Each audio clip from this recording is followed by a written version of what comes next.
Sir. খান একাডেমিতে তোমাদের programming এর অনেক বিষয় আসলে থাকবে। তো খান একাডেমিতে মাইক্রো ইকোনমিক্স এর ম্যাক্রো ইকোনমিক্স এর একদম স্পেসিফিক খুবই মানে প্রিলিমিনারি লেভেল থেকেও এই সালমান সেল খান যে সে এক্সপ্লেইন করেছে খুব ভালো, আসলে খুব ভালো, আমি নিজে দেখে। তো এই যে বিষয়গুলা এছাড়াও আরো রিসোর্সেস আছে, এই এই বই এবং YouTube and Khan academy and other online education services free যেগুলা, এগুলাতে তুমি প্রচুর রিসোর্স পাবা। আর এটা হচ্ছে শেখা। আর দ্বিতীয় হচ্ছে পরীক্ষায় ভালো করা। পরীক্ষায় ভালো করা আমি তো তোমাদের জন্য আমি বলেই দিলাম যে তোমরা জাস্ট তোমাদের নিজেদের চেষ্টার জন্যই দেখবা 5টা র্যান্ডম ইকন 105 কোয়েশ্চন। হ্যাঁ, বাইরের দেশে এটাকে বলে পাস্ট পেপারস, আমরা বলি পাস্ট পুরাতন কোয়েশ্চন। তো বাইরে ওই যে কোর্সের সাথেই আমি দেওয়া হয়, বাংলাদেশে এই প্র্যাকটিসটা নাই। ওই কোর্স যখন করানো হয় ওই যে লাইব্রেরিতে পাস্ট পেপার মানে লাস্ট 2-3 বছরের কোয়েশ্চন ওই যে লাইব্রেরিতে ওই কোর্সের নামে আপলোড করা থাকে অনেক সময়, বা অনেক সময় টিচারও আপলোড থাকে। তো আমাদের দেশে মানে কালচারটা নাই। আমি এর জন্য পার্সোনালি আমার কাছে কোয়েশ্চন নাই, তোমাদের দিতে পারবো না। বাট আমি আমার শাহজালাল ইউনিভার্সিটি এক্সপিরিয়েন্সে দেখেছি নন মেজর কোর্স দেখা গেছে যে 2-3টা কোয়েশ্চন যদি তুমি একটু দেখো 70-80% কোয়েশ্চন অলওয়েজ সেম থাকে, সিমিলার। মানে জাস্ট নাম্বারস, কিছু নাম্বার চেঞ্জ থাকে, কিন্তু কোয়েশ্চন হয়তো কোয়েশ্চনের একটু অদল বদল করে কোয়েশ্চন করা হয়, কিন্তু বিষয়টা সেম। তো এইটা তোমাদের আমি একটা হোমওয়ার্ক দিলাম, তোমরা যে কোনো 5টা র্যান্ডম ইকন 105 কোয়েশ্চন নিয়ে তোমরা নিজেরাই দেখবা যে আসলে কত পার্সেন্ট মানে একটার সাথে আরেকটা মিল। এবং 70-80% মিল মানে হচ্ছে তোমাদের পরীক্ষায় তো আসলে 100% মানে কম্পালসারি সব আনসার না, 50% মানে 100 মার্কসের মানে 50 মার্কসের আনসার, মানে ধর 200 মার্কসের কোয়েশ্চন থাকে, 100 মার্কসের আনসার দিতে হয়। ওইভাবে ধরো 70-80% মিলা মানে তোমার ফুল আনসার দেওয়ার মতো ক্যাপাবিলিটি ওই প্রশ্নগুলোর মাঝে পেয়ে যাবা, মানে প্যাটার্নের মাঝে। তো আলটিমেটলি এটা হচ্ছে পরীক্ষা ভালো করার উপায়। তো এই আনসার এটা বললাম আমি কারণ তো এটা মনে থাকবো তো সবাই এই দুইটা বিষয় আগেই করে নাও। যত আগে এটা করবা তত ভালো করতে পারবা। রাইসুল, কোন কোয়েশ্চন আছে? আচ্ছা। আচ্ছা, এখন আমি আসি আমাদের আজকের শেয়ার করছি আমি এটা স্ক্রিনটা। আচ্ছা, আজকের আমাদের ক্লাসের আমরা পড়বো হচ্ছে chapter 3 supply and demand theory. ঠিক আছে, সাপ্লাই এন্ড ডিমান্ড থিওরি। এইটাতে প্রথম কথা হচ্ছে হোয়াট ইজ থিওরি। থিওরি তো আসলে তোমরা জানো, N abstract representation of real world design with the intent to better understand the world, মানে পৃথিবীকে ভালো জানার জন্য আসলে একটা অ্যাবস্ট্রাক্ট রিপ্রেজেন্টেশন। তো এইটা আসলে ইকোনমিক্সও আসলে অনেক থিওরি প্রডিউস করেছে ওভার দ্য টাইম। এবং আমরা এখানে একটা ইম্পর্টেন্ট থিওরি বা আমরা যেটা সবচেয়ে ওয়েল নোন ল হিসেবে কাজ করে সেটা হচ্ছে law of demand. Law of demand. এখন ডিমান্ড কাকে বলে? ডিমান্ড আমরা সবাই জানি। What is demand? ডিমান্ড হচ্ছে আমরা মানে আমাদের ডিমান্ডটা কি, যে the willingness and ability of buyer to purchase different quantities of good at different prices during a specific time period। মানে ডিমান্ড আমরা জানি আমাদের চাহিদা, কিন্তু চাহিদার মাঝেও আমাদের যে আমরা ইকোনমিক্সের যে ডিমান্ডগুলো আমরা পড়ালেখা করব ওইখানে ডিমান্ড বলতে কিন্তু দুইটা বিষয় আছে। মানে মার্কেটের যে ডিমান্ড ক্রিয়েট হবে এটা হচ্ছে নট অনলি তোমার একটা হচ্ছে উইশ আর একটা হচ্ছে ডিমান্ড। এখন যদি আমি বলি যে আমার ডিমান্ড হচ্ছে লাইক ফর এক্সাম্পল একটা পোরশে মানে সবচেয়ে দামি গাড়ি অথবা ল্যাম্বরগিনি একটা গাড়ি, হ্যাঁ, এটা আসলে আমার ডিমান্ড হতে পারে না। বিকজ এইটা আমার উইশ হইতে পারে, বাট এটা আমার উইলিংনেস টু পে, মানে আমার আসলে পে করার এবিলিটি, উইলিংনেসও থাকতে হবে, এবিলিটিও থাকতে হবে। তো আমার এবিলিটি নাই এইটার, কারণ আমার যে মানে সারা জীবনের স্যালারি দিয়েও হয়তো ওই গাড়ির দাম হবে না, রাইট? তো আলটিমেটলি এই এই যে বিষয়টা হচ্ছে তো আলটিমেটলি ডিমান্ড কাকে বলে? ডিমান্ডটা হচ্ছে যখন মানুষের একটা উইলিংনেস থাকবে বাইক কেনার জন্য এবং এটার এবিলিটিও থাকবে, ওইটাও আসলে মাথায় রাখতে হবে যে এবিলিটি না থাকলে ওইটা আসলে ডিমান্ড বলা যায় না, এটাকে কি বলা যায়? আকাঙ্ক্ষা বা মানে আমরা তো চাইতে পারি পৃথিবীর সবকিছুই, ঠিক আছে, কিন্তু ডিমান্ডটা আসলে ইকোনমিক্সে আমরা ওই বিষয়টা এখন law of demand, ultimately law of ডিমান্ডটা কি, মানে এটা আমি এখানে না বললে তোমাদের জিজ্ঞেস করি তো প্রাইস বাড়লে চাহিদা বাড়ে না কমে, না দেখে বলো এমনি স্যার কমে। এটা কমে। এটা ভেরি সিম্পল একটা মানে থিওরি, যে যে কোনো জিনিসের প্রাইস যদি বাড়ে কোয়ান্টিটি ডিমান্ডেড কমে, মানে কি পরিমাণ কিনবো ওইটা কমবে। ওইখানে আবার ওই শব্দটা ইউজ করতে হবে কোয়ান্টিটি ডিমান্ডেড, মানে ডিমান্ডেড কোয়ান্টিটিটা কমবে। তো যে কোনো জিনিসের প্রাইস যদি কমে যায় তাইলে ওই জিনিসের মানে ডিমান্ডটা বাড়বে, কোয়ান্টিটি ডিমান্ড বাড়বে। কিন্তু কথা হচ্ছে এটা কি সব ক্ষেত্রে সত্য? মানে এটাই তো ল, যে প্রাইস কমলে কোয়ান্টিটি ডিমান্ড বাড়বে আর প্রাইস বাড়লে কোয়ান্টিটি ডিমান্ড কমবে, মানে ভাইস ভার্সা রিলেশনশিপ। এটা কি সব ক্ষেত্রে সত্য? এটা কিন্তু সব ক্ষেত্রে সত্য না। মানে অনেক সিচুয়েশন আছে প্রাইস বাড়লেও আমরা হাই ডিমান্ড করব। কখন? যখন আমাদের এই যে কোভিড সিচুয়েশন আসছিল না একদম শুরুতে, এখন তো বাংলাদেশে আমরা সবাই একদম মানে মোস্টলি পিপল আসলে নরমালি চলাফেরা করছে, হুইচ ইজ ভেরি ডেঞ্জারাস। কিন্তু প্রথম দিকে যখন মার্চ মাসে যে লকডাউন স্টার্ট হয়েছিল তখন মানুষজন কি করছিল, দাম যাই হোক বেশি বেশি যত টাকা আছে ওই যে এবিলিটি অফ পে, সবাই তো আর এবিলিটিও নাই, তো যাদের এবিলিটি আছে তারা কি করছে বেশি বেশি কিনে স্টোর করছে, যদি ভবিষ্যতে না পাওয়া যায়, আমি যদি বাইরে না যাইতে পারি, রাইট, বাসার বাইরে, তখন কি হয়েছিল প্রাইস বাড়লেও কিন্তু কি হয়েছে ডিমান্ড কিন্তু বেশি ছিল। বিশেষ করে কোন ধরনের গুডসের, মানুষ মেডিসিন বেশি কিনছে, ওই যে প্যারাসিটামল বা ওই যে মানে যেগুলা কমন সর্দি কাশির ওষুধ, আর হচ্ছে গ্রোসারি, মানে যেগুলা স্টোর করে রাখা যায়, যেগুলা মানে কিছুটা ডিউরেবল, মানে কিছু জিনিস আছে তো স্টোর করে রাখা যায় না, ধরো একদিনে নষ্ট হয়ে যাবে 2 দিনে, ওইগুলো না। কিন্তু এমনি পেঁয়াজ চাল এগুলো অনেকে কিনছে না প্রথম দিকে। জি স্যার, হ্যাঁ, তো সবকিছুর দাম বেড়ে গেছিল। সবকিছুর দাম দাম বাড়ার পরও মানুষ একটু বেশি বেশি করে কিনছে। তো ওইটা হচ্ছে একটা এক্সেপশনাল সিচুয়েশন ছিল, মানুষের একটা মানে সম্ভাবনা ছিল, ভয় ছিল যে ভবিষ্যতে আমরা আর এইভাবে কিনতে পারবো না, we can't by in future like this, মানে আমরা পাবো না, হয়তো মার্কেট আউট হয়ে যাবে, লকডাউনে প্রোডাকশন হবে না, এইসব আশঙ্কা থেকে যাদের এবিলিটি ছিল তারা বেশি বেশি কিনছে। এই ক্ষেত্রে দেখো লো অফ ডিমান্ড কিন্তু মানে ওইভাবে কাজ করে নাই। তাইলে এই কথাটাকে মানে ডিমান্ড যখন আমরা লেখবো, এই যে দেখো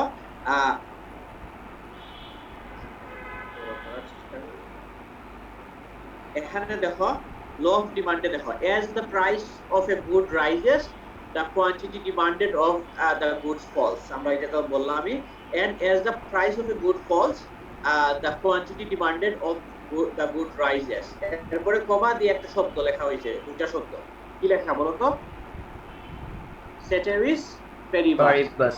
হ্যাঁ, এই শব্দটা হচ্ছে গ্রিক শব্দ, এটা মানে কি বুঝছো? এটা হচ্ছে অল মানে all other things remain constant, এটা হচ্ছে ইংলিশ মানে ভাবার্থ আর কি। all other things remain constant মানে স্বাভাবিক অবস্থায়। এই মানে তোমাদের যদি কোয়েশ্চন থাকে মোস্টলি ল অফ ডিমান্ড নাইলে ল অফ সাপ্লাই দেখা যায়, মানে মোস্ট অফ দ্য পরীক্ষায় আসলে তোমরা দেখবা এই প্রশ্নটা থাকে। তো ল অফ ডিমান্ড যদি লেখো, তোমরা যদি লেখো যে প্রাইস বাড়লে, এই যে এখানে ওইভাবে অনেকে মানে প্রাইস বাড়ছে কোয়ান্টিটি ডিমান্ড কমছে, প্রাইস কমলে কোয়ান্টিটি ডিমান্ড বাড়ছে, কিন্তু এই সেটারিস পেরিবাস যদি শব্দটা না লিখো অথবা all other things remain constant, তাইলে তোমার মার্কস 0, মানে এটা লো হয় নাই। কারণ লো হইতে হইলে এটা বুঝাচ্ছে স্বাভাবিক অবস্থায়, অস্বাভাবিক অবস্থা। ওই যে করোনা মার্চ মাসের যে সিচুয়েশন, এটা স্বাভাবিক ছিল না, রাইট? মার্চ এপ্রিল মানুষ লকডাউন সামনে কবে খুলবে ভাইরাস নিয়ে মানুষের ভয়ের মানে চরম ভাবে ভীত ছিল। ওইসব বিষয়টা মানে মানে আলটিমেটলি লতে কাজ করবে না। সো লটা কাজ করবে সবকিছু স্বাভাবিক বা কনস্ট্যান্ট থাকতে, প্রাইস বাড়লে চাহিদা কমবে, প্রাইস কমলে চাহিদা মানে বাড়বে, রাইট? বুঝতে পারছো সবাই? জি স্যার। হ্যাঁ, এই যে দেখো এখানে হোয়াট ডাজ সেটেল, এইটাও কোয়েশ্চন থাকে, তোমরা পরীক্ষার তোমরা যদি প্রশ্ন দেখো একটা র্যান্ডম, এই প্রশ্নটা অনেক সময় থাকে, হোয়াট ডাজ সেটেরিস পেরিবাস মিন। এটা মানে এখানে পড়লে পুরো মানে পুরো বিষয়টা খুব নাইসলি ব্যাখ্যা করা হয়েছে। ceteris paribus হচ্ছে a Latin term meaning all other things constant or nothing else changes ওই কথা মানে যে কোনো জিনিস তুমি ceteris paribus ও লিখতে পারো আবার all other things constant ও লিখতে পারো nothing else changes ও লিখতে পারো মানে আলটিমেটলি ওই সবচেয়ে সহজ ceteris paribus দুই শব্দ তোমরা ওইটা লিখতেই হবে বুঝছো তো এরপরে হচ্ছে এই প্রশ্নগুলো বুঝছো what is law of demand মানে থাকতে পারে এরপরে what does ceteris paribus mean থাকতে পারে এখানে দেখো ceteris paribus এর ব্যাখ্যা আছে এরপরে এই বইয়ের আরেকটা ইন্টারেস্টিং বিষয় হচ্ছে থিংকিং লাইক এন ইকোনমিস্ট বিভিন্ন বিষয়টা খুব নাইসলি আর কি মানে এটা গল্পের মতো করে দেওয়া হয়েছে আর কি লাইক এক্সপ্লেইন করা হয়েছে ওগুলা সময় থাকলে একটু পড়ার চেষ্টা করবে আচ্ছা 4 ways to represent the law 4 ways to represent the law of demand এখন চার ভাবে আমরা ল অফ ডিমান্ড কে আমরা রিপ্রেজেন্ট করতে পারি যদি প্রশ্ন আসে ল অফ ডিমান্ড কি এবং মার্কস থাকে 10 15 বা এরকম বেশি মার্কস থাকে তোমার বেটার হচ্ছে তুমি যত বেশি ভাবে পারা যায় ওই একই কথাকে ডিফারেন্ট ওয়েতে এক্সপ্লেইন করা ইকোনমিক্সে প্রায় বেশিরভাগ জিনিসকে এরকম চার ভাবে এক্সপ্লেইন করা হয় ল অফ ডিমান্ড কাকে বলে যদি আসে you can write in words মানে শব্দ দিয়ে লিখতে পারো যে দাম বাড়লে চাহিদা কমে চাহিদা দাম কমলে কোয়ান্টিটি ডিমান্ড বাড়ে ceteris paribus ঠিক আছে এটা তো জাস্ট একটা কি বলা যায় একটা ডেফিনিশন তুমি কথায় লিখলা ইন সিম্বল দিয়েও প্রকাশ করতে পারো এই যে what is law of demand আসলে এই যে এই অংশটাই law of demand right price P বাড়ছে কোয়ান্টিটি ডিমান্ড কমছে পি কমছে প্রাইস কমছে কোয়ান্টিটি ডিমান্ড বাড়ছে ceteris paribus দেখছো তো আমরা সিম্বল দিয়েও প্রকাশ করতে পারি এরপর আরেকটা জিনিস আছে ডিমান্ড স্কেডিউল বা শিডিউল আমরা মানে ইউএস এর স্কেডিউল তোমরা কি বলো সবাই শিডিউল বলো না স্কেডিউল বলো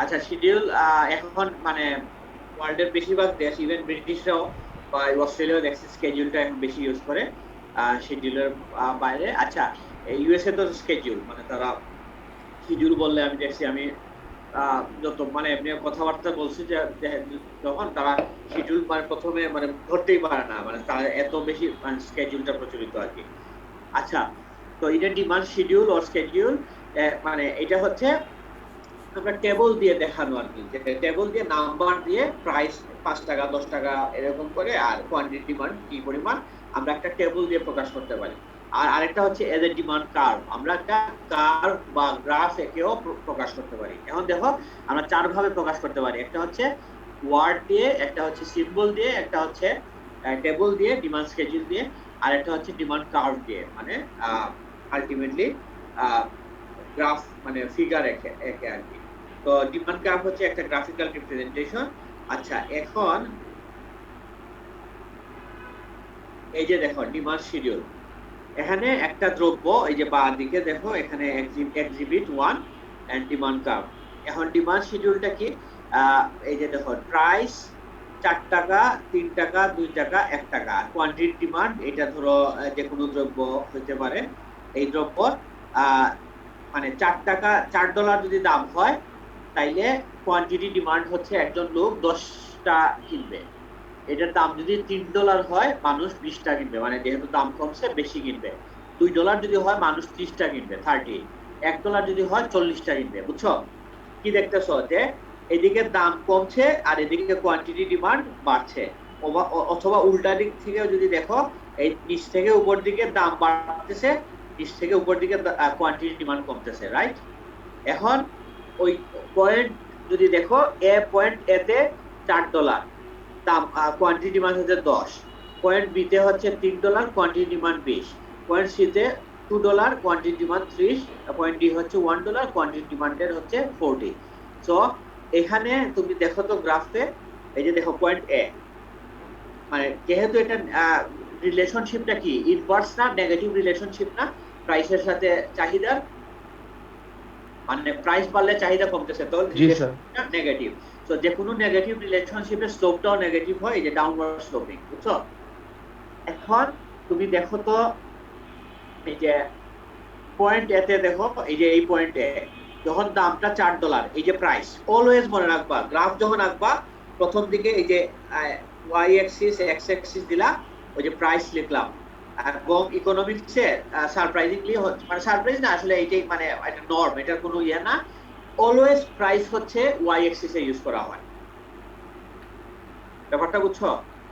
জি স্যার। এটা মাথায় লেখার সময় যখনই গ্রাফ আঁকবা প্রাইস লিখো অথবা পি লিখতে পারো, সংক্ষেপে পি লিখতে পারো। আর কোয়ান্টিটি ডিমান্ড এরকম পুরোটা না লেখে কিউডি লিখতে পারো, সংক্ষেপ লেখা যায় দুই পাশে। তো প্রাইস দেখো $4 বা $4, কোয়ান্টিটি 10, পয়েন্ট বি তে হচ্ছে $3, কোয়ান্টিটি 20, $2, কোয়ান্টিটি 30, $1, কোয়ান্টিটি 40। তো দেখো এই প্রত্যেকটা পয়েন্টকে যদি তুমি অ্যাড করো, মানে কানেক্ট করো, এটা একটা ডাউনওয়ার্ড স্লোপিং ডিমান্ড কার্ভ পাওয়া যায়। দেখছো? জি স্যার। জি স্যার।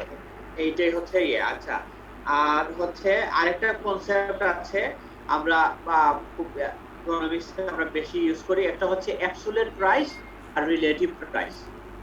একটা হচ্ছে অ্যাবসলিউট প্রাইস হচ্ছে মানি, মানে অ্যাবসলিউট হচ্ছে মানি টার্মসে, যে একটা জিনিসের দাম 20 টাকা। ধরো একটা পেন্সিলের দাম like Faber Castell or something, একটা পেন্সিলের দাম হচ্ছে 20 টাকা। এখন এটা হচ্ছে আমরা বলবো অ্যাবসলিউট প্রাইস। আর রিলেটিভ প্রাইস হচ্ছে একটা ফেভার ক্যাসল পেন্সিল কিনতে যদি 2টা কলম লাগে, মানে অন্য দ্রব্যের সাপেক্ষে যদি আমরা তুলনা করে বলি, ওটাকে বলে রিলেটিভ প্রাইস।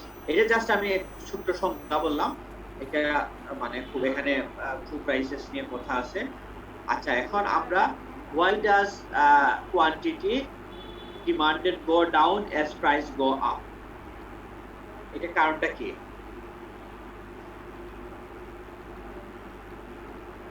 আচ্ছা, একটা হচ্ছে the first reason is that people substitute lower priced good for a higher priced good, মানে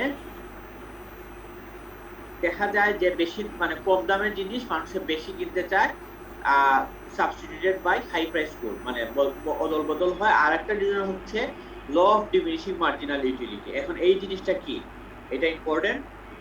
ল অফ ডিমিনিশিং মার্জিনাল ইউটিলিটি আমি বলছিলাম প্রথম ক্লাসে, বলছিলাম না আমরা ইউটিলিটি বলতে কি বোঝাই ইকোনমিক্সে? স্যার কোন একটা বিষয় থেকে লাভবান হওয়াটা। হ্যাঁ, স্যাটিসফ্যাকশন, সোজা কথা, সিম্পল। আমরা স্যাটিসফ্যাকশনটাকে আমরা ইকোনমিক্সে ইয়ে হিসেবে ধরি, এটারে বলে লাইক কি বলে, ওই যে ইউটিলিটি। ঠিক আছে? তো এখন আমরা যেহেতু স্যাটিসফ্যাকশনকে আমরা ইউটিলিটি হিসেবে ধরি, তখন যে বিষয়টা হচ্ছে যে মানে আমাদের ইউটিলিটিটা, আর মার্জিনাল বলতে কি বুঝাইছিলাম, এডিশনাল। হ্যাঁ, তো এখন ইউটিলিটির বিষয়টা হচ্ছে একটা ল আছে, আমরা যত বেশি কনজিউম করব আমাদের স্যাটিসফ্যাকশন লেভেলটা আস্তে আস্তে কমতে থাকবে। বুঝছো? জি স্যার।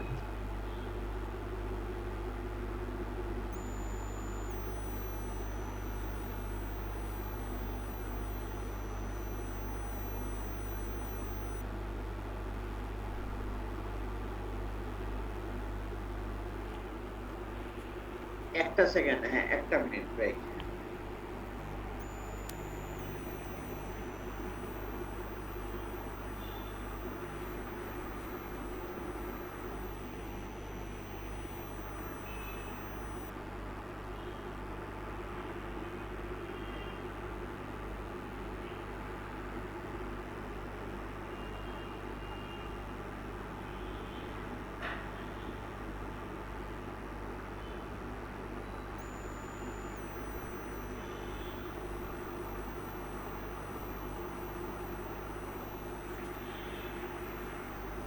আচ্ছা, এখন তোমাদের যেটা বলছিলাম যে law of diminishing marginal utility, আমরা যত বেশি কনজিউম করি, এটা সব ক্ষেত্রে সত্য না, এটাও সত্য, মানে যে কোনো জিনিস আমি দেখছি একটা ক্ষেত্রে এই লটা কাজ করে না, সেটা হচ্ছে টাকা ইনকামের ক্ষেত্রে, মানে ওইভাবে কাজ করে না মানুষ। এই ক্ষেত্রে আসলে ইউটিলিটি কমে না, মানুষ যত বেশি টাকা ইনকাম করতে পারে তার ইউটিলিটি আসলে ওইভাবে ফল করে না। এখন law of diminishing marginal utility আমি তোমাদের ইজিলি বুঝাই। মনে করো খুব গরমের মাঝে, মানে ভেরি মানে হিউমিড ওয়েদার, তুমি আমাদের যে এ বিল্ডিং এর সামনে মাঠ, এটা কি বলে যে বাস্কেট গ্রাউন্ড, এটাকে ভলিবল গ্রাউন্ড, রাইট? সামনের মাঠকে তোমরা কি বলো? Handball ground. Handball ground, right. আচ্ছা, হ্যাঁ, হ্যান্ডবল গ্রাউন্ড। তো হ্যান্ডবল গ্রাউন্ডে আমরা তো ক্রিকেট খেলতাম স্টুডেন্ট লাইফে, বা লাইক ফুটবল সবই খেলা হয় এখানে। তো এখন খেলার মাঝে তুমি খুব গরম, তুমি মানে খুবই তৃষ্ণার্ত। এখন তোমার একটা ফ্রেন্ড আইসা বললো যে নাও একটা কোক খাও, ঠান্ডা কোক। তুমি কি করবা? এক ঢুকে পুরা কোকটা খেয়ে ফেলবা, রাইট? জি স্যার। জি স্যার। এটাকে যদি তুমি মানে কোয়ান্টিফাই করো যে আমি একটা কোকের স্যাটিসফ্যাকশনটা পাইছি 100 পয়েন্ট, মানে জাস্ট একটা র্যাঙ্কিং করলা আর কি, যে তোমাকে এই পয়েন্ট কত, 100 তে 100, তুমি খুবই মজা পাইছো। সেকেন্ড কোক বন্ধু বললো না আরেকটা খা, তুমি সেকেন্ডটা আবার খাইলা, অবশ্যই তুমি এক থেকে আবার খেয়ে ফেললা, কারণ প্রচন্ড তুমি সোয়েটিং এ ছিলা বা হিউমিড ছিল, মানে ওয়েদারের মাঝে ছিলা। তো সেকেন্ডটা তো তুমি খুবই মানে ভালো লাগলো, কিন্তু সেকেন্ডটা কি প্রথমটার মতো মানে ইউটিলিটি থাকবে না, কারণ প্রথমটা একদম তৃষ্ণার্ত অবস্থায় খাইছো, ওইটাতে 100, সেকেন্ড যখন খাবা ওইটা আসলে ধরো 70, মানে তুমি র্যাঙ্কিং করো 100 তে তুমি 70 পয়েন্ট, বুঝছো? তোমার মার্জিনাল ইউটিলিটি এডিশনাল, ওই একটা এডিশনাল কোকে খাওয়ার পরে, কোক বা ঠান্ডা পানি হোয়াট এভার দ্য থিং, তো তোমার সেকেন্ডটা তো হবে আরো 70 ইউনিট। এখন যদি তোমার বন্ধু বলে না আরেকটা খা, এখন 3 নম্বরটা খাওয়ার সময় এডিশনাল মার্জিনাল আরেকটা খাওয়ার সময় তোমার ইউটিলিটি কমবে না বাড়বে? স্যার কমে যাবে। কারণ প্রথমটার মতো বা দ্বিতীয়টার মতো তুমি মজাটা স্যাটিসফ্যাকশনটা 3 নম্বরটাতে পাবো না। আরেকটা যদি দেয় 4টা, তুমি বলবা মানে তখন তোমার 20 বা 10-এ নেমে আসবে, জাস্ট কারণ ইউ আর ওভারলোডেড, মানে না আমার আর ইয়ে না। আরেকটা দিলে বলবা বন্ধু আমি আর পারবো না, আই এম ডান, হ্যাঁ আমি আর খেতে পারবো না, রাইট? এরপরে যদি বলে না তোর খেতেই হবে, ভরে ধরে একদম মুখের মাঝে ঢুকানো শুরু করে, তখন কি হবে? ইউটিলিটি নেগেটিভ হয়ে যাবে, রাইট? ধরো 6টা কোক তোমাদের খাইতে হবে এখন, বুঝতে পারছো? জি স্যার। জি স্যার। তাইলে আমরা ওই সময় মানে কান্নাকাটি শুরু করবো যে না আমি আর আর আর নিতে পারছি না। তো এই যে আলটিমেটলি মানে বেশিরভাগ ক্ষেত্রেও আমাদের লাইফে মোস্ট অফ দ্য গুডস এর ক্ষেত্রে দেখা যায় ল অফ ডিমিনিশিং মার্জিনাল ইউটিলিটিটা আসলে কাজ করে, যে আমাদের প্রথম ইউনিটের সাথে এডিশনাল যত ইউনিট আমরা কনজিউম করব যে কোনো গুড বা বস্তু, তো আমাদের মানে ইউটিলিটি লেভেলটা মানে স্যাটিসফ্যাকশন লেভেলটা আস্তে আস্তে আস্তে আস্তে কমতে থাকে। এটা হচ্ছে law of diminishing marginal utility, বুঝছো? এখানে দেখা আছে for a given time period the marginal অথবা ব্র্যাকেটে লেখা হয়েছে additional utility or satisfaction gained by consuming equal successive units of a good will decline as the amount of consume increases, মানে যত বেশি তুমি কনজিউম করবা মানে গ্রহণ করবা তত এটা কমতে থাকে। আচ্ছা, এরপরে হচ্ছে individual demand curve and market demand curve. এখানে আরেকটা বিষয় আছে,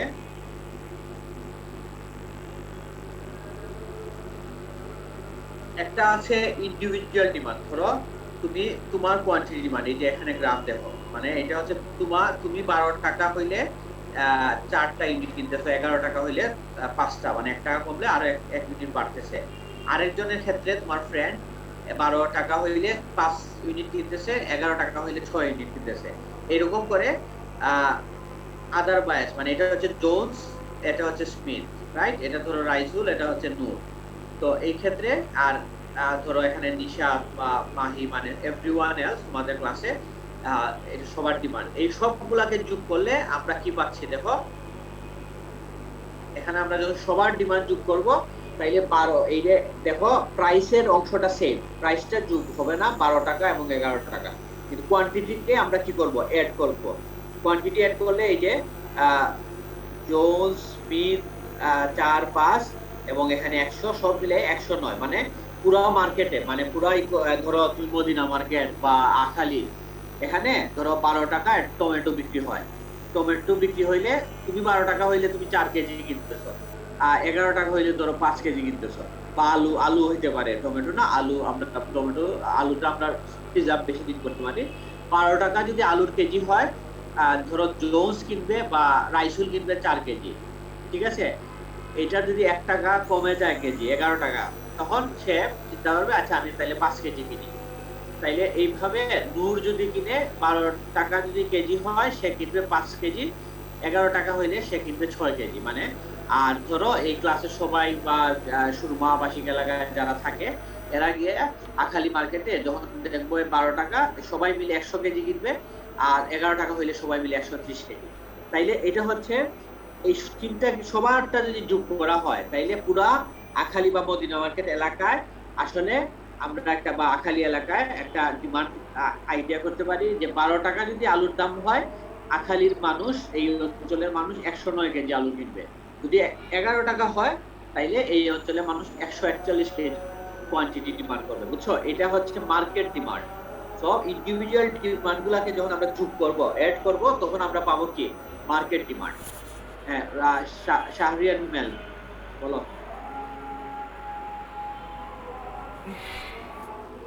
শাহরিয়া তোমার হ্যান্ড রাইজ করছিলা? না স্যার, এটা বলে থাকতো। আচ্ছা, তো এখন একটা বিষয় হচ্ছে এই যে পয়েন্ট A1 থেকে B1 এ আসা, ধরো এটা ছিল রাইসুলের, রাইট? সরি, আমি মাঝে মাঝে ক্লাসে সবার নাম দিয়ে ইয়ে করবো, মানে হয়তো পূজার সাথে আর কি অনেকের নাম ইউজ করবো। ধরো বললাম নিহালের নাম বললাম বা রাইসুল, মানে যাদের নাম দেখতেছি। So ultimately don't be offended, বুঝছো? এটা জাস্ট এর জন্য, এক্সাম্পলের জন্য। আগে আমি তোমাদের অনুমতি নিয়ে নিলাম। হ্যাঁ, জি স্যার। আর আপত্তি থাকলে প্রাইভেট মেসেজ দিবা যে স্যার আমার নাম দিয়ে দেন।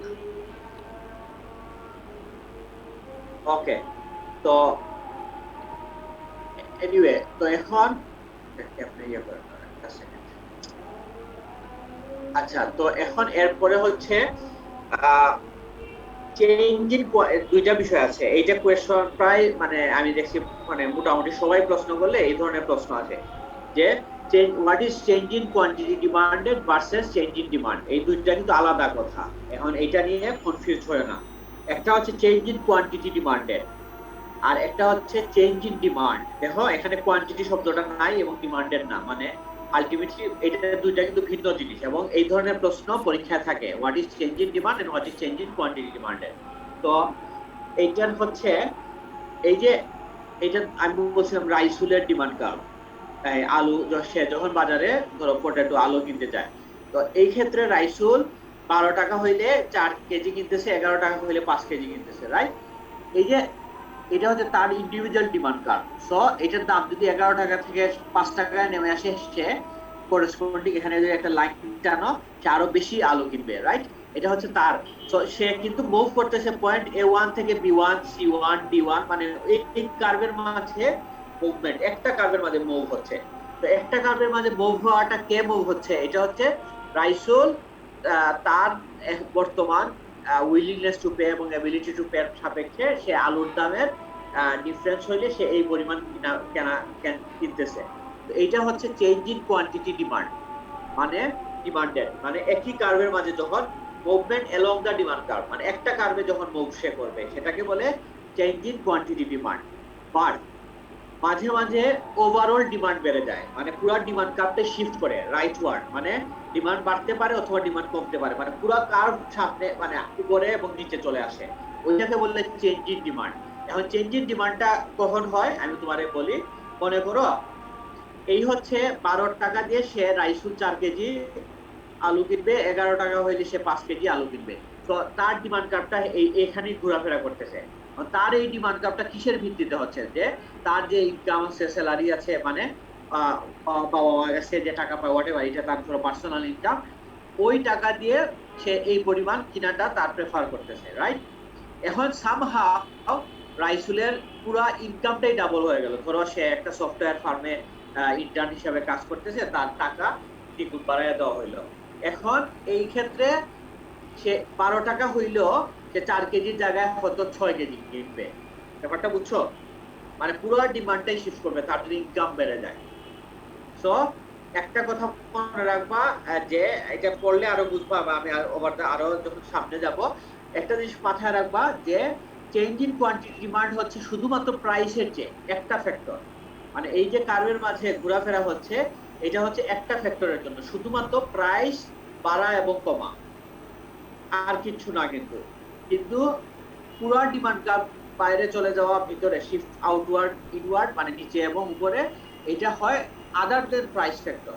ধরো ইনকাম মানে অন্যান্য বিষয়, তখন এইটা হচ্ছে মানে আমরা বলি চেঞ্জ ইন ডিমান্ড। এখন আমি বলতেছি দাঁড়াও, এই চেঞ্জ ইন কোয়ান্টিটি ডিমান্ডে এটা হচ্ছে এখানে the number of units of good that individuals are willing and able to buy at a particular price. আর চেঞ্জ ইন কোয়ান্টিটি এই যে movement from one point to another point, এই যে আমি যে কথাটা বললাম মানে প্রাইসের চেঞ্জের ফলে যেটা হয় এটা হচ্ছে চেঞ্জ ইন কোয়ান্টিটি ডিমান্ডে। আর চেঞ্জ ইন ডিমান্ড হচ্ছে shift in the demand curve, মানে পুরো ডিমান্ড কার্ভ শিফট করা। এখন তোমারে আমি একটু দেখাই, এই যে দেখো এটা কি দেখতেছো, পুরা ডিমান্ড কার্ভটাই রাইটওয়ার্ড শিফট করছে। তো আগে 20 টাকা দিয়ে ধরো রাইসুল 500টা something whatever the good say কিন্তু এখন বা পুরা মার্কেটে এখন 20 টাকা দিয়ে সে 600টা কিনতেছে, মানে পুরা তার ইনকাম কত বেড়ে গেছে সেজন্য সে বেশি কিনতেছে। অথবা আরো ফ্যাক্টর আছে, ফ্যাক্টর নিয়ে একটু পরে। আবার পুরা ডিমান্ড কার্ভটাও লেফটওয়ার্ড শিফট করতে পারে, রাইট থেকে লেফট, লেফট থেকে রাইট। এটাকে বলে চেঞ্জ ইন ডিমান্ড, ঠিক আছে? এটা কিন্তু একটা কার্ভের মাঝে চেঞ্জ না, মানে কার্ভের ডিফারেন্ট পয়েন্টে চেঞ্জ না, এটা হচ্ছে পুরো কার্ভ শিফটিং, এটাকে বলে চেঞ্জ ইন ডিমান্ড। এখন ইনক্রিজ ইন ডিমান্ড হচ্ছে রাইটওয়ার্ড শিফট, আর ডিক্রিজ ইন ডিমান্ড হচ্ছে লেফটওয়ার্ড শিফট। এই যে এখানে লেখা আছে সব এটা। এখন এই যে কথাটা, what factors cause the demand curve to shift, মানে ডিমান্ড কার্ভ কেন শিফট করে, এটা হচ্ছে একটা হচ্ছে প্রধান কারণ হচ্ছে ইনকাম। একটা লোক মানুষের যদি ইনকাম বেড়ে যায়, তার টোটাল ওভারঅল ডিমান্ড বেড়ে যাবে, সে বেশি বেশি কিনবে। আর যদি তার ইনকাম কমে যায়, তার পুরো ডিমান্ড কার্ভ লেফটওয়ার্ড শিফট করবে, ঠিক আছে? মানে নিচের দিকে শিফট করবে। আর যদি ইনকাম বেড়ে যায়, বাইরের দিকে শিফট করবে। এটা হচ্ছে একটা মেজর কারণ। আচ্ছা, এরপরে হচ্ছে প্রেফারেন্সেস। মানুষের যদি প্রেফারেন্স চেঞ্জ হয়, মানে পছন্দ চেঞ্জ হয়, মনে করো তোমার হঠাৎ করে তোমার কোনো একটা বিষয়, মনে করো টমেটোর দাম বাড়ার ফলেও হঠাৎ করে তোমার মনে হইলো, মানে স্বাদের চেঞ্জ হয় না, আমার এখন সালাদ, মানে তুমি দেখা গেছে যে যাই রান্না করে খাচ্ছ ওইখানে টমেটো দিতে পছন্দ করতেছো, অথবা সালাদ তৈরি করতেছো, সবকিছুতে তোমার টমেটো তোমার ভালো লাগতেছে। তখন যদি টমেটোর দাম বেড়েও যায়, তাও তুমি বেশি কিনবা, ডিমান্ড তোমার বেড়ে যাবে, কারণ তোমার প্রেফারেন্স চেঞ্জ হয়েছে। প্রাইসেস অফ রিলেটেড গুড, অন্য গুডের যদি দাম উঠানামা করে, তখনও আমরা ডিমান্ড কার্ভ শিফট হতে পারে। আমি ব্যাখ্যায় আসতেছি। নাম্বার অফ বায়ার্স, মানে যদি বেশি বেশি বায়ার বেড়ে যায়, বাজারে প্রচুর বায়ার চলে আসছে, বেশি মানুষ একই বস্তু কিনতেছে, তখনও ডিমান্ড কার্ভ রাইটওয়ার্ড শিফট করে। মানে প্রচুর একটা জিনিসের বায়ার বেড়ে গেল, যে মনে করো করোনা আসার পরে কি হইলো, আমাদের যে মাস্কের হঠাৎ করে বায়ার বেড়ে গেল, রাইট? কি হচ্ছে, মাস্কের ডিমান্ড কার্ভটা পুরো ফেস মাস্ক যেগুলো আমরা করোনার জন্য ইউজ করি, ওইটা মাস্কের ডিমান্ড কার্ভটা রাইটওয়ার্ড শিফট করছে। এরপরে expectations of the future price, মানে ভবিষ্যতে দাম বাড়তে পারে, যেটা আমি বললাম মার্চ মাসে করোনার সময় যেটা হয়েছে, যে ভবিষ্যতে দাম বাড়তে পারে, এই কারণে আসলে আমাদের পুরো ডিমান্ড কার্ভটা রাইটওয়ার্ড শিফট করছে, মানে সবকিছুর ডিমান্ড বেড়ে গেছে। এটা হচ্ছে এক্সপেকটেশন অফ ফিউচার প্রাইস। আবার প্রত্যেকটা বিষয়ে উল্টাটাও হইতে পারে। আমি যে এই কথাগুলো সব বাড়ার ক্ষেত্রে বলছি, নাম্বার অফ বায়ার যদি কমে যায়, আবার লেফটওয়ার্ড শিফট করবে ডিমান্ড। ধরো মাস্কের ডিমান্ড এখন মানে যদিও এটা ডিফারেন্ট, সাপ্লাই বেড়ে গেছে, বা অনেক ক্ষেত্রে বায়ারের সংখ্যা বা ডিমান্ডটা কমে যায়, পুরো ডিমান্ড কার্ভ লেফটওয়ার্ড শিফট করে। এক্সপেকটেশন অফ ফিউচার, সবাই বুঝো যে না, আমার সামনে কিছুদিনের ভিতরে করোনা চলে যাচ্ছে এবং সবকিছুর দাম আবার কমে আসবে, ওভারঅল ডিমান্ড লেফটওয়ার্ড শিফট। আচ্ছা, এখন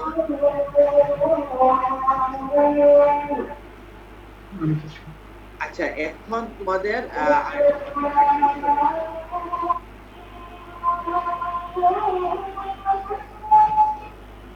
আচ্ছা, এখন আমি আরেকটা বিষয় বলছি, যে মনে করো যে এই ইনকামের সাথে সাথে তোমার দুই ধরনের বিষয় আছে।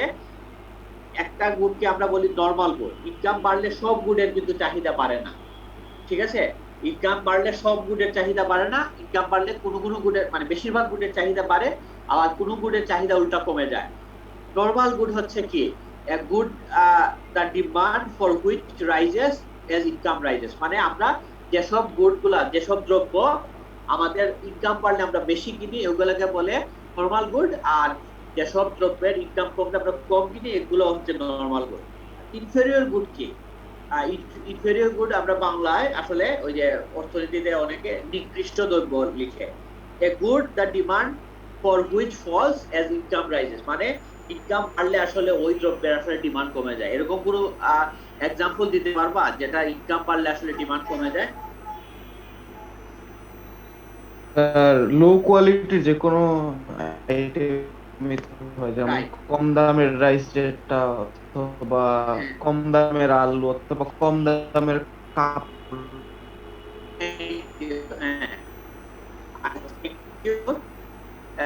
Nice example. ধরো মোটা চাল, মোটা চাল আছে না, মোটা চালটা কি হয় যে যখন তোমার ইনকাম পাবে তুমি কিন্তু ওই যে বাজারের সবচেয়ে কম দাম যেটা মানে চালটা যে একটু মোটা ঠিক চালটা ওইটা তুমি আর কিনবা না।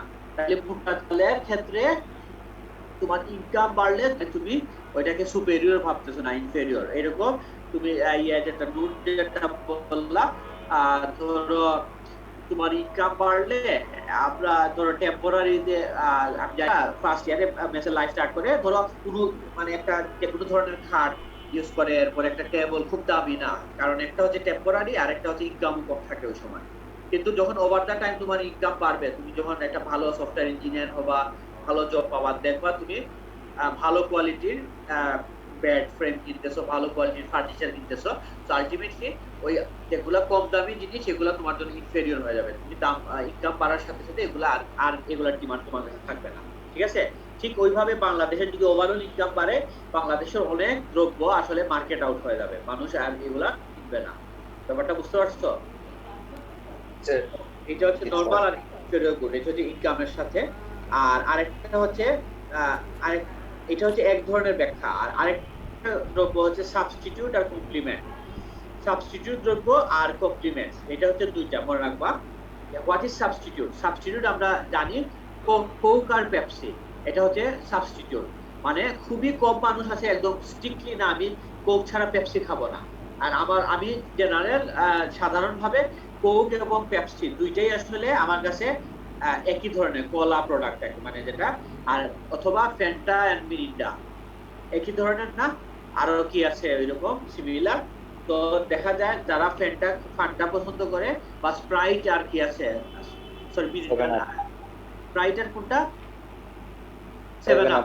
হ্যাঁ, স্প্রাইট আর 7 আপ। ওই 7 আপ হচ্ছে 7 আপ থেকে তো আসলে কি মানে পুরো বাংলাদেশে সমর্থক হিসেবে একদিন ব্রাজিলার খেলার সাথে মিলানো হয়ে গেছে, রাইট? অ্যাডভার্টাইজমেন্টটা তাদের ভালোই হয়ে গেছে, ফ্রি। এনিওয়ে, তো স্প্রাইট আর 7 আপ এটা হচ্ছে কি বলা যায় সমর্থক, রাইট? এখন এই যে কোক এবং সাবস্টিটিউট দ্রব্য, মানে যদি কোকা-কোলার প্রাইস বেড়ে যায় তখন পেপসি মানে পেপসির ডিমান্ডের কি হবে? বেড়ে যাবে, কারণ মানুষ কোক কিনবে না, দেখবে একই জিনিস আমার পেপসি খেতে পারতেছি, I can buy Pepsi, so আমার আসলে কোক খাওয়ার প্রয়োজন নাই, রাইট?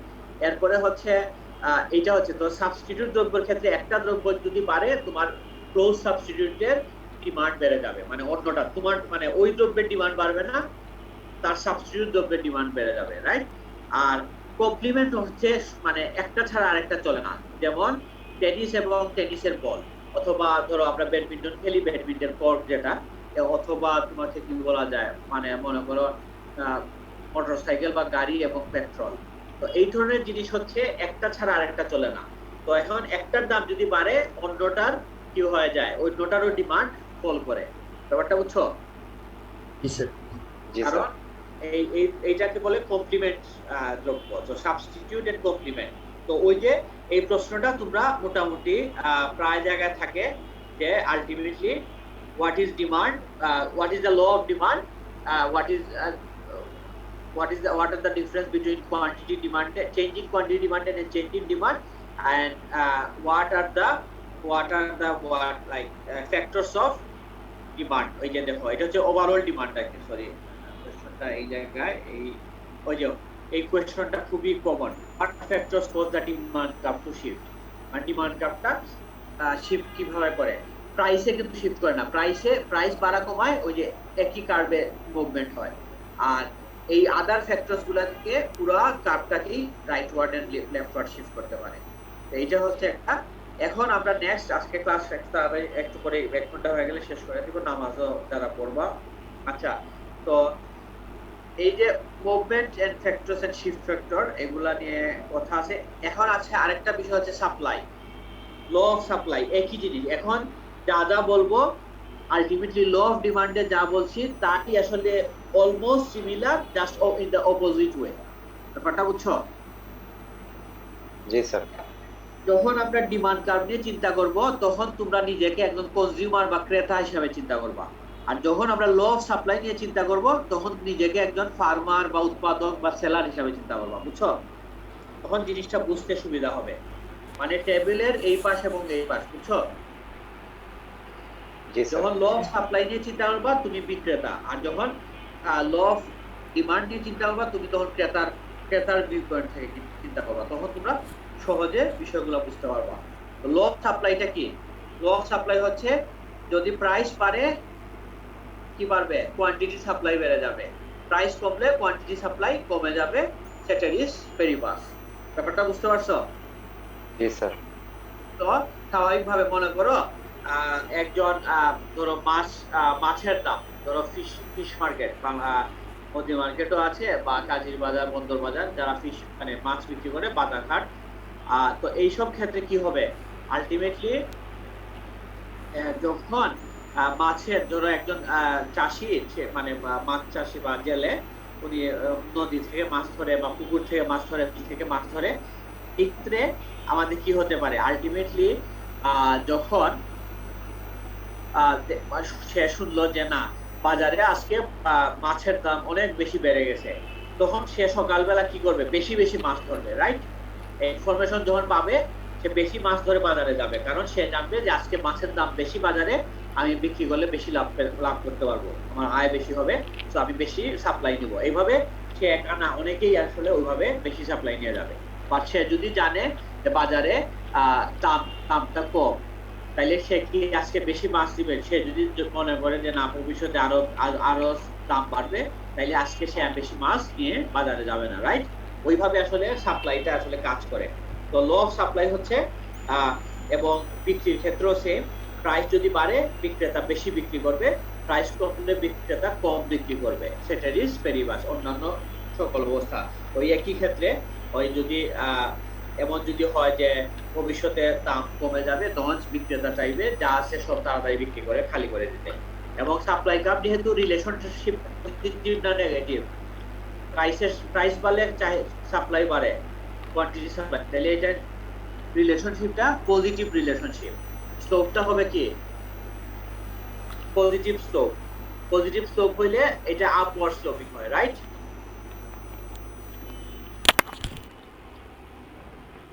এই যে দেখো তো প্রাইস যদি 1 টাকা হয়, কোয়ান্টিটি সাপ্লাই 10টা ইউনিট, প্রাইস 2 টাকা হলে 20 ইউনিট, 3 টাকা হলে 30 ইউনিট, 4 টাকা হলে 40 ইউনিট, দুইটা মানে আপওয়ার্ড স্লোপিং। এখন এরপরে হচ্ছে ওই একই ভাবে এটা ধরো রাইসুলের, নূরের, হ্যাঁ, আরিফের, মানে এরকম সবার সাপ্লাই একসাথে যোগ করলে আমরা মার্কেট সাপ্লাই কার্ভ পাবো। এবং এখানেও সেম, এটা হচ্ছে ধরো নূর ধরো একটা মার্কেটের সামথিং তার একটা সাপ্লাই বিক্রি আছে,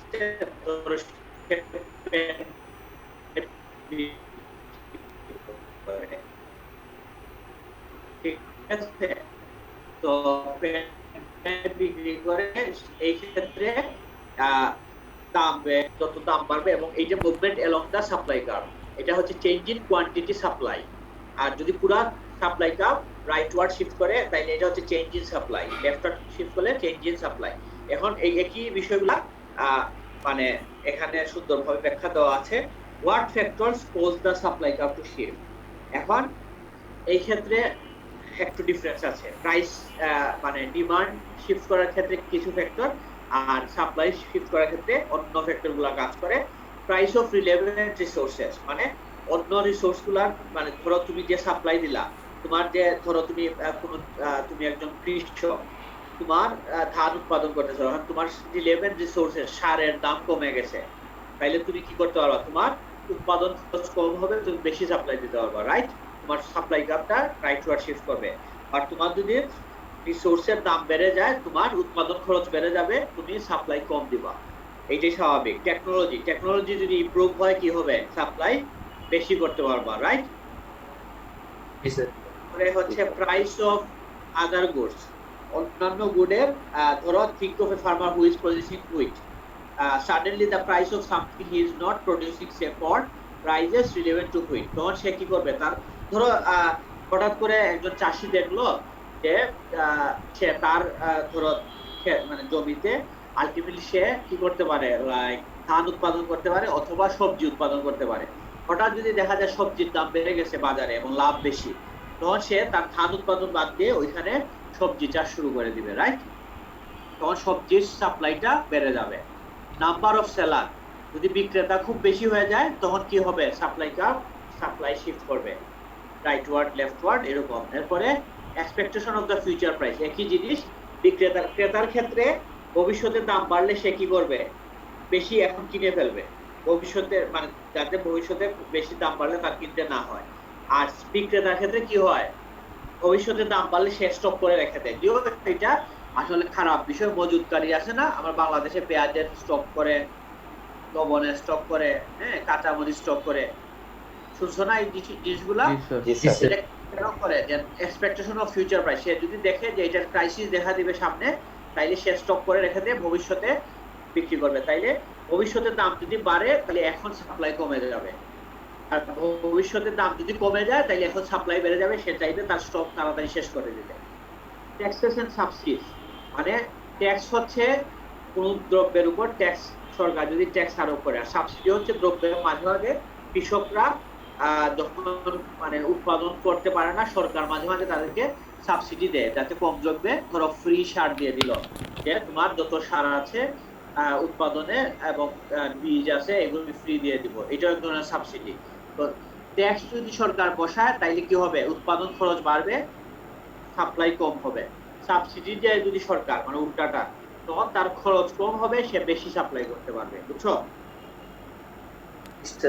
আর হচ্ছে এরপরে হচ্ছে গভর্নমেন্ট রেস্ট্রিকশন, গভর্নমেন্ট রেস্ট্রিক্ট করেও সাপ্লাইকে কন্ট্রোল করতে পারে। হঠাৎ করে দেখা গেল যে মনে করো যে রাইড শেয়ারিং রিসেন্টলি আছে না, যে কি উবার পাঠাও, হ্যাঁ, বাংলাদেশে আছে না এগুলা।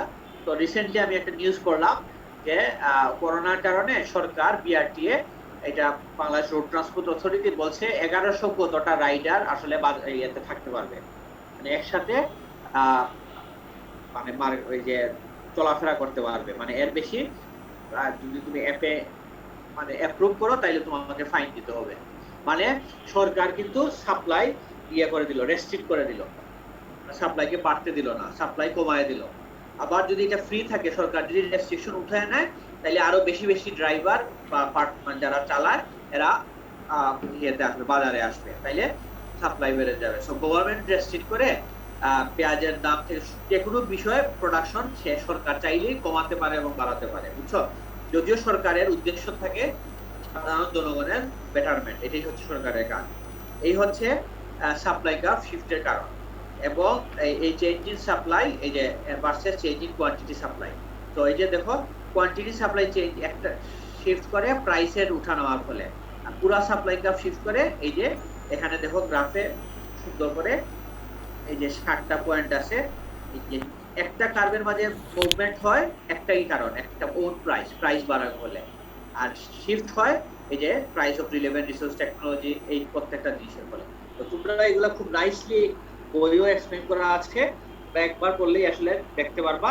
আমরা নেক্সট ক্লাসে আলোচনা করব এখন ডিমান্ড এবং সাপ্লাই যখন এক জায়গায় আসে এটাকে আমরা বলি কি, ইকুইলিব্রিয়াম। এই যে দেখো, মানে যখন আমরা ক্রেতা এবং বিক্রেতা একটা জায়গায় সবাই বার্গেনিং এর মাধ্যমে একটা জায়গায় আসি, ওইটাই আমাদের ইকুইলিব্রিয়াম বা ভারসাম্য দাম, এটাই হয় মার্কেট দাম। এটা আমরা কিভাবে ইকুইলিব্রিয়ামে মুভ করে আমরা আগামী ক্লাসে ইকুইলিব্রিয়াম নিয়ে ক্লাস করব, এবং এটা ইকুইলিব্রিয়ামের উপরে কিছু মানে অঙ্ক থাকতে পারে পরীক্ষায়, ম্যাথমেটিক্স, সিম্পল ম্যাথ, জাস্ট দুইটা ইকুয়েশনকে ইকুয়াল করে তুমি প্রাইস বার করবা এবং কোয়ান্টিটি বের করবা। সো এই বিষয়টা তোমরা একটু পারলে আগে থেকে পড়ে নিও এই ক্লাসটা। এই চ্যাপ্টারটা খুবই ইম্পর্টেন্ট, কারণ এই চ্যাপ্টার থেকে মানে 5টাই প্রশ্ন তোমাদের র্যান্ডম খুঁজো, এখানে ডেফিনেটলি 25 মার্কস মানে একটা কোয়েশ্চন থাকেই থাকে। এটা মানে এটাই হচ্ছে মাইক্রো ইকোনমিক্সের আসলে খুবই বেস। এখন হইতে পারে শুধু ল অফ ডিমান্ড নিয়ে পুরো ডিটেইলস আলোচনা আসতে পারে, তোমার ল অফ সাপ্লাই নিয়ে, এটা হয়তো এক এক প্রশ্ন এক এক ধরনের আসবে। তো এটা হচ্ছে তোমাদের লাভ। এবং এর পাশাপাশি ছোট ছোট টিকা বা সাধারণ প্রশ্ন থাকতে পারে, what is inferior good, what is substitute good, হ্যাঁ তোর কোয়েশ্চন বলো। স্যার পরীক্ষার টাইমে যখন মানে কোশ্চেন করবে যে সাপোজ ল অফ ডিমান্ডটা এক্সপ্লেন করতে বলবে, তখন কি আমরা জাস্ট ডিমান্ডের পর ওই যে বইয়ে যেরকম এক্সাম্পল দেওয়া ওরকম করে বড় করে লিখতে হবে? হ্যাঁ, এটা হচ্ছে মার্কসের উপরে। যদি এটা law of demand 2 marks 2 marks, হ্যাঁ, তাইলে তুমি জাস্ট সংজ্ঞাটা দিবা, আর হয়তো যে পি পারলো আর কিউ কমলো। যদি what is law of demand আসলো 8 মার্কসের বা 9 মার্কস বা 10 মার্কস, বুঝছো, তখন তোমাকে উচিত হচ্ছে একদম টেবল দিয়ে একটা গ্রাফটা সহ দেওয়া, বুঝছো। বুঝছি স্যার। তো এইটা আর কি।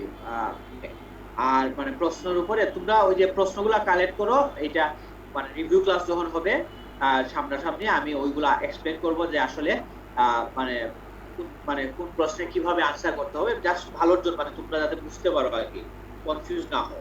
কিন্তু এখন পরীক্ষা নিয়ে আমি বলি, আমি খুবই পজিটিভ আমার স্টুডেন্টের ব্যাপারে। আমি স্টুডেন্টদের মানে আমি you can tell me student friendly, এবং আমি স্টুডেন্টদের সাথে চেষ্টা করি, আমার এখনো যারা পুরাতন স্টুডেন্ট আছে, আমি 10 বছর আগে পড়াইছি, আই হ্যাভ মানে মোটামুটি কানেকশন আছে মানে কম বেশি অনেকের সাথে।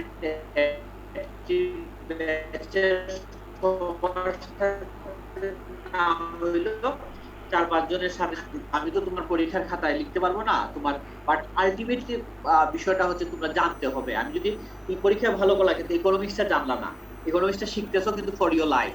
আমি বললাম যে সবাই শুধু চাকরি করবা না, তোমাদের জীবনে এই যে ব্যবসা করবা, এই যে ডিফারেন্ট ওয়ে অফ থিঙ্কিং একজন ইকোনমিস্টের মতো, তাইলে এটা তোমাকে একজন সফটওয়্যার ইঞ্জিনিয়ার হিসাবে বা সফটওয়্যার প্রোগ্রামার হিসাবে তুমি যেভাবে এবং ইকোনমিক্স জানলে তোমার ডিফারেন্সটা হিউজ হয়ে যাবে। So please read the book. মানে আমি যে সব টপিক নিয়ে কথা বলবো এবং টপিকের বাইরেও তোমরা বই পড়বা, এবং feel free to ask me question, any question about economics you can ask me, very feel free, ঠিক আছে।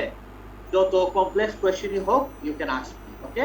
এবং লেমেন কোয়েশ্চন, তোমরা যদি এটা খুবই মনে হয় যে না এই ধরনের কোয়েশ্চন স্যারকে কেমনে জিও, এটা তো খুবই একটা লেমেন বা মানে কি বলা যায় একদম গড়পড়তা মানুষের question, still you can ask me, don't be shy. কারণ তোমরা এখানে যারা আসো সবাই সায়েন্স পড়ে এসেছো, এবং লাইক মানে এই ইকোনমিক্স এর সাথে তোমাদের পরিচয় নাই। তো আলটিমেটলি তোমরা যে জানো এটা আমি এক্সপেক্ট করি না, আমি জানি তোমরা একজন জেনারেল একটা বেবি অফ মানে ইকোনমিক্স এর ক্ষেত্রে একদম বেবি হিসেবে আসো। You can ask me anything, okay, ঠিক আছে। এবং তোমাদের যে সিচুয়েশন, আমি যখন আমিও সায়েন্সে পড়ালেখা করছিলাম, তো আলটিমেটলি মানে আমি ওই ইকোনমিক্সে অনার্স স্টার্ট করার আগ পর্যন্ত ইকোনমিক্স নিয়ে আমারও কোনো আইডিয়া ছিল না। সো ডোন্ট মানে চিন্তার কোনো কারণ নাই। এবং সায়েন্সের স্টুডেন্টরাই আসলে মানে সরি টু সে ইকোনমিক্সের এই তোমাদের প্রিন্সিপালসে এত ম্যাথ নাই। আমাদের আসলে ইকোনমিক্স এখন আমাদের শাহজালাল ইকোনমিক্সে 3টা থেকে 4টা ম্যাথমেটিক্স, আমাদের ক্যালকুলাস ছাড়া কোনো কথাই নাই ইকোনমিক্সে।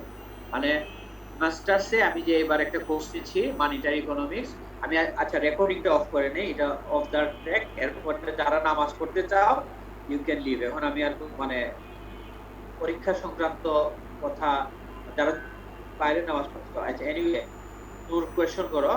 হ্যাঁ, রেকর্ডিংটা অফ করি, কই কেমনে করে আসলে।